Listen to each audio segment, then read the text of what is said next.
Ukrainian final now that I've said that. So, as the referee, David Sagvazi, brings them to their on-guard positions, it is Park that will line up on the left of the screen. The much taller, the much rangier Bogdan Nikishin, 6'2", fighting 5'9½".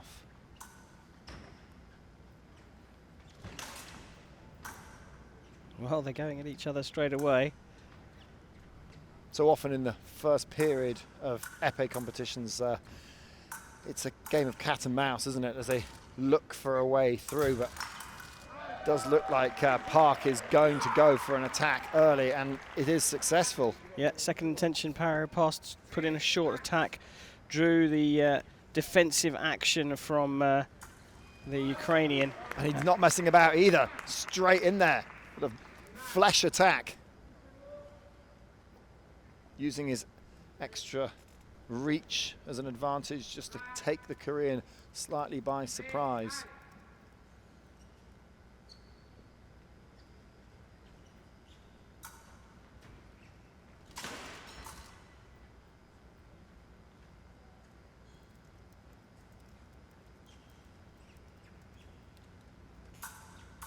Just watch the footwork, watch how they're trying to find the right distance. If they make an attack and they're too far out, it'll come up short, and then there'll be basically a sitting target to the counter. Park comes in, but it's Nikishin that takes the point.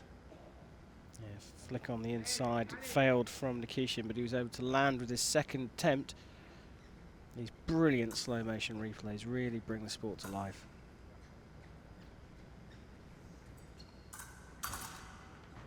Again, working around the wrist.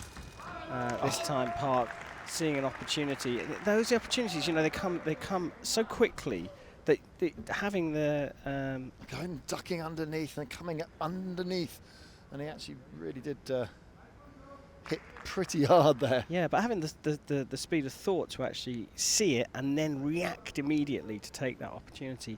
Nikishin tried to do a big circular parry, but wasn't able to defend himself. It's an interesting start, two contrasting styles.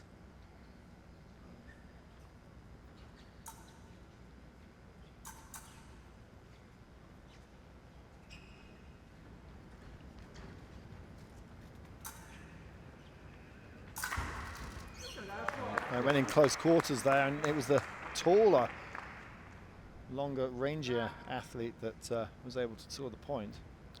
Yeah, Nikishin looks like he's trying to lure Park into doing something so that he can work off it. So basically working on an instinctive style, if you like. Nikishin trying to get Park to either develop an attack or open the distance, close the distance, and then Nikishin will react to that. Park pressing a lot more. He's the one that's sort of trying to create something. And I saw a perfect example there of those tactics at play. Park pressing, Nikishin seeing an opportunity to go for an attack, working off Park, closing the distance. So Park closes it really super fast and lands a sort of continuation, all second intention from Park at the moment.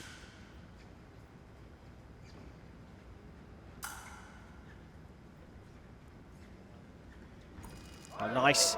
That's the first one that we've seen of a more clear-cut first intention hit, a feint to the inside of the wrist as Nikishin goes for a parry of Cart, the windscreen wiper parry.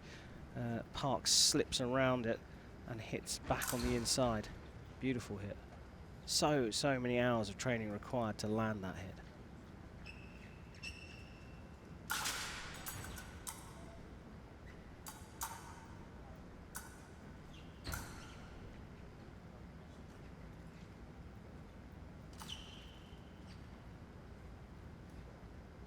So 3 periods fenced, three-minute periods, 1 minute break that will separate them. Clock ticking down. Score at 4-3 to the Koreans. So really nothing in it as we go into the break, and a double point scored. Now anyone tuning in for the first time to fencing or new to fencing, or any kids watching, then épée the only weapon that you can actually score a double.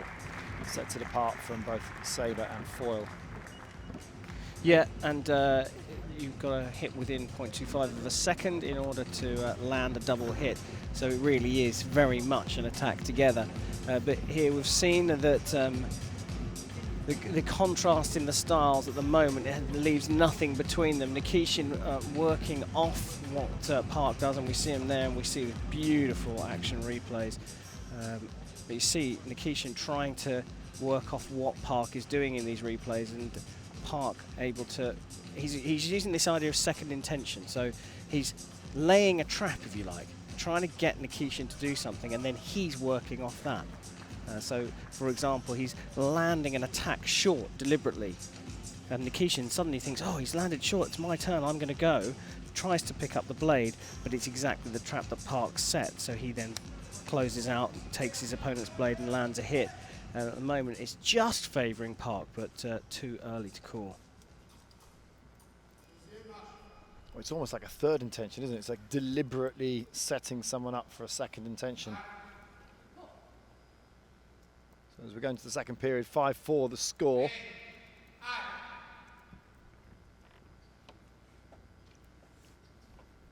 Bogdan Nikishin from the Ukraine against Park Chung-do of South Korea.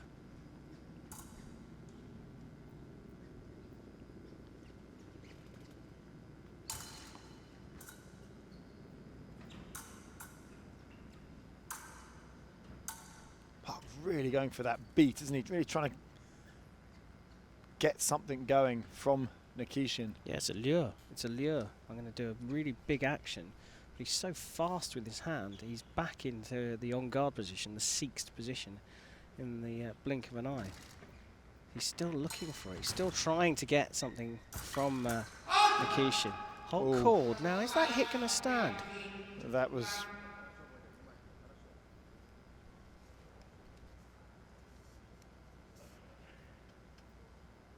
No is the answer to that.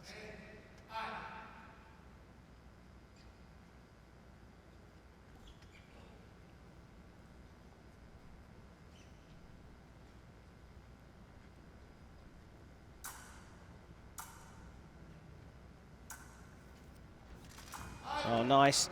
Park couldn't get away fast enough there. It's the second time Nikishin's done that. Did that in the first period as well, really just using his extra distance that he's got, able to launch an attack, and Park not able to get out of the way quick enough.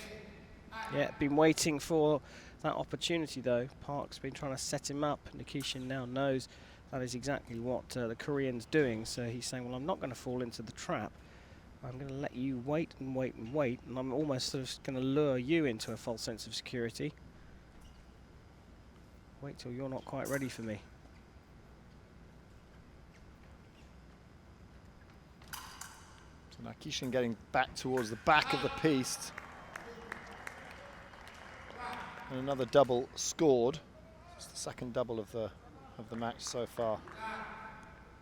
What's the time difference? You have to hit within, it's like a quarter of a second for a double to register, so it really does need to be a almost simultaneous movement of the two fences. Yeah, if you imagine it as first to draw blood, if you think about it, the momentum of the strike means that even if you are hit just before you land, if they were real sharp swords and it was a real duel, you would both be cut.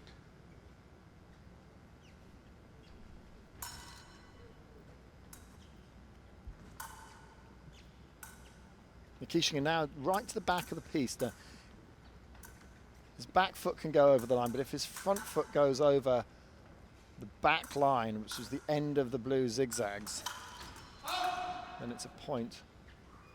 Referee's called halt. So they'll reset in the position where they were. Nikishin right back in his final zone there. Yeah, Bogdan Nikishin will be quite happy sitting back there. He's trying to get Park to do something. He's still trying to work on this idea of trying to lure Park into making an attack or making a big blade movement so he gets an opening line to attack into. But there's absolutely nothing between these two, and the two contrasting styles, the two contrasting tactics are playing out in front of us now. I'm not sure whether the referee's calling that non-combativity. I think he is, and he's saying, well, if you're going to leave so much time on the clock at the end of the second period, I'm not going to give you a rest, and you don't often see that. Well, it was down to like about 10-15 seconds to go, and non-combativity is called quite often in epee, and it's called sometimes as a tactic, but I don't think it was meant as a tactic there. It was just, they were just trying to, well, just trying to work an opening, and at 6 apiece, it's so important, the lead. And now we're straight into the third period. They haven't got a rest now, and they've got 3 minutes of fencing left on the clock.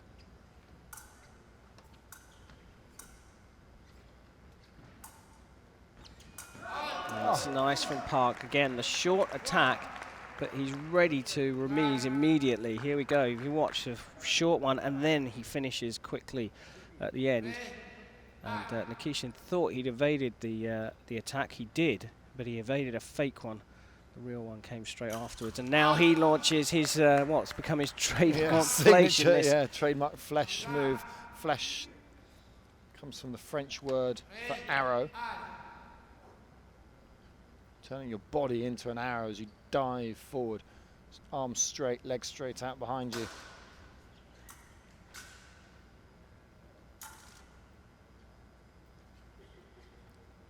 Now when you drop to the floor like that, Karen, that's allowed as long as you don't drop your head. Yeah, in epee it's slightly less, it looks like they're playing out for a non-combativity priority minute here, Graham. Yeah, as long as you stay safe effectively in epee, as long as you don't tilt your head forward and show the back of your head, because the back of your head is not covered by the mask, because you're not allowed to turn your body, so it should never be in danger of being hit. So yes, you are allowed to duck. In epee, the rules are slightly more relaxed than they are in well, you foil. Can drop, but you can't duck if you like. Yeah. You can't bend your head forward, exactly. But you can drop down. You can squat, a full squat right to the floor. Technically, your chin needs to stay up. Is the sort of easiest way to describe it. As long as your chin stays up. Now, you said about a non-combativity priority minute. Just explain the situation that we've got now, because they've been called non-combativity. They were called at the end of the second period. Now they were kind of halfway through the third period. Now, when the scores are level at the extra at normal time, you go into a priority minute. Absolutely. What's the difference between that and a non-combativity extra priority minute? Well, if you're called for being too passive in the final period and the scores are level, you go into that priority minute, so priority is awarded, but you fence the entire minute. It's not sudden death like it is in a normal priority minute.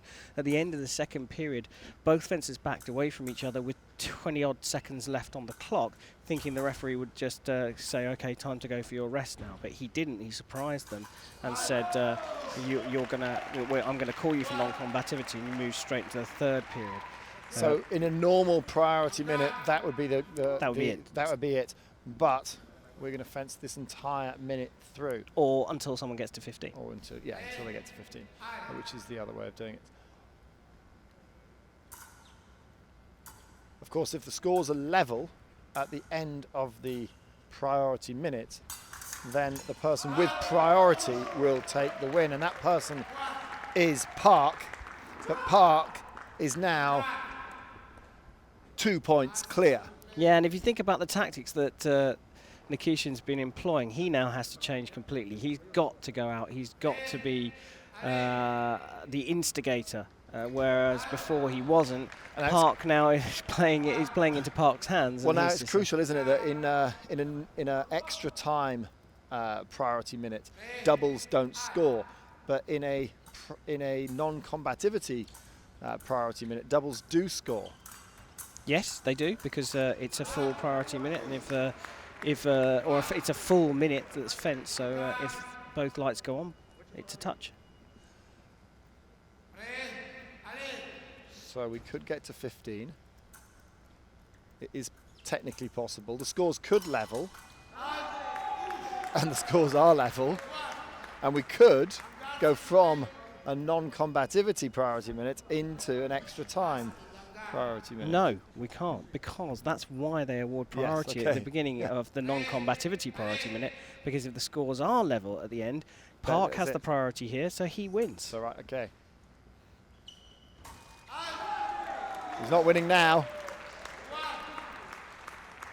But he only needs one. He only needs one. If he draws level, that's enough. And in this, you know, we saw it in earlier on, the lead changing hands at the end of the match, and it's the one with 5 seconds. 5 seconds to go, and it's now he's got. Well, Park now has a mountain to climb. He's got to score 2 hits in 4.85 seconds. It is possible. Yeah, it is possible. But he's going to have to go off the blocks like a sprinter. Here he goes. He's going in. Too late. It's too late now. It's a double. Yeah. It's 13-11. 2.14 to score 2 hits. No. Done. All done. It's all finished. Nikishin. Park will go after him. And it's Nikishin that takes the point. So that is it. It's done and dusted. We're going to have Bogdan Nikishin in to the final. Park Jung-do salutes his opponent, and it's the tall Ukrainian Bogdan Nikishin who will fight for the final.